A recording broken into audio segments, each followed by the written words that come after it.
Okay, for the people that have been following on my 95 Tiger or T300 engine, whichever way you want to look at it. Engine is now back into the frame. There's a few things, if you're doing this on your own, probably advisable not to. It is a big old heavy lump and can get a bit unwieldy. The way I do it, I've got a transmission, a cruiser jack, just due to the other bike I've got. And you can set it onto that. It's a bit of a balancing act. What I have a tendency to do is to move the engine back as far as you can, get it lined up, jack it up so that they get the two front bolts in, just literally so you're hanging them on the bolts, and then you can move the jack back and then slide it up, and it will come up into place if you've got obviously all the bolts out. One thing that has been mentioned many times in the past, getting the engine out or getting the engine in again, one thing you don't have to, but it'll make it an awful lot easier for you, and it gets very, very tight, is to crack the center spindle, swinging arm spindle, just to loosen that off before you try and remove the engine. And obviously, or if you haven't done it when you move the engine, do it when you put it back in, because it's extremely tight. I've got mine on an ABBA stand, so I made sure I did that before. Obviously I connected it back up, and I'll just retorque it obviously once it's all back on the ground and I'm happy that everything's running again. Get it jacked up into place, put a few bolts in. There's a few bolts on mine. I've got engine bars that have got to go on, the ones on the floor there, so I'm just putting a few bits back into place first. One thing I will say, the way I'm doing it, whether you do it's up to you. I'll put the drive sprocket back on, obviously with the chain, new gasket on the oil filler cover, put all that back on first. Then make sure you feed the wire for the neutral light switch, because he sits right underneath, and it's a bit, if you forget to do it, it's a bit of a pig to try and feed it through there. Top water hose for the radiator, obviously the bleed off hose for that is down to the bottom of the water pump.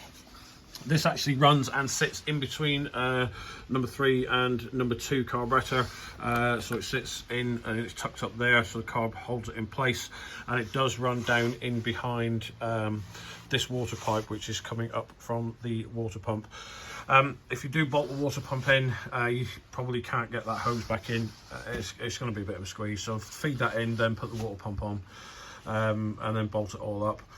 I've left that loose obviously for a minute because I'm going to put all this back on in a bit. I am going to go, I'm just about to put the alternator in, but I thought I'd do this quick video beforehand, because obviously some people have had issues in the past with quite a lot of chattering noise. It does happen sometimes where the end nut that's on the carrier for the I'm trying to think of the word, it's gone out of my head. The cush drive for the alternator, the bolt in the middle can actually shear and cause that to be very, very chattery. So if you're ever wondering why, that's obviously, you can get into it through there, and if that bolt is sheared off, obviously that will need to be sorted out. I'll just thought I'd quickly show you that before I put it into place. A few more bits to bolt on. Hopefully I should have this running, well, I'm going to say hopefully by later on this evening, but I'll crack on with the videos and let you know how I get on. Okay, just a quick one before I put the exhaust on. I'm slowly getting there. The exhaust, when I took them off, if you've ever looked inside the header pipes on these T300s, they've got the weld that sits inside here is very, very proud. So what I've done, I've got another set of pipes. I had another set of pipes on my other Triumph that had already been, this had already been removed. So I've done it on this one as well. So if you're ever taking them off for any reason, just obviously don't go too far, because you'll obviously compromise the weld inside for the actual ring itself. But it's just to make them a bit more free flowing, just to remove any more restrictions. Might as well make the most of it. It's a free modification essentially. If you can get it out, you've got a burr tool. So that was just a quick pointer. I'll be back with some more bits later.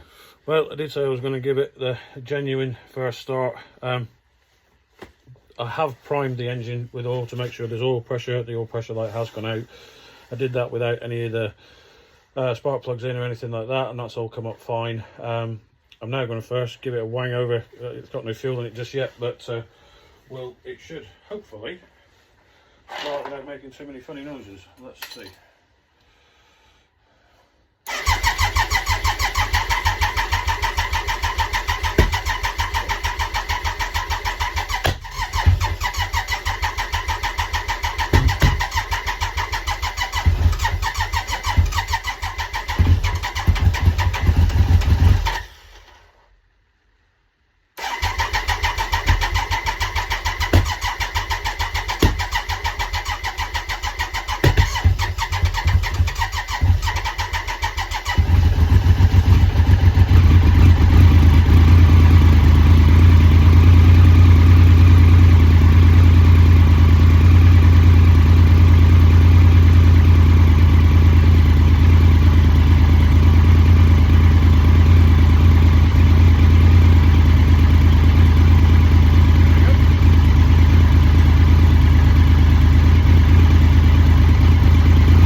choke off.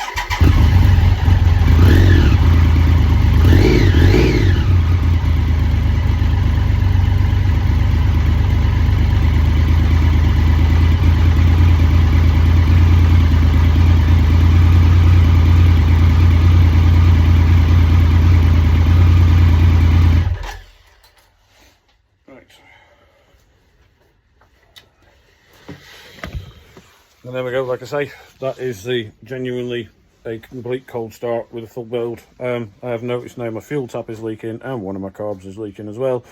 So I'll probably end up pulling them back off and sorting those back out again. But other than that, she sounds lovely and I'm happy. So this could be the end of the videos. Any more updates, I may post another video up later of something else. Thanks very much. Cheers then. Bye-bye.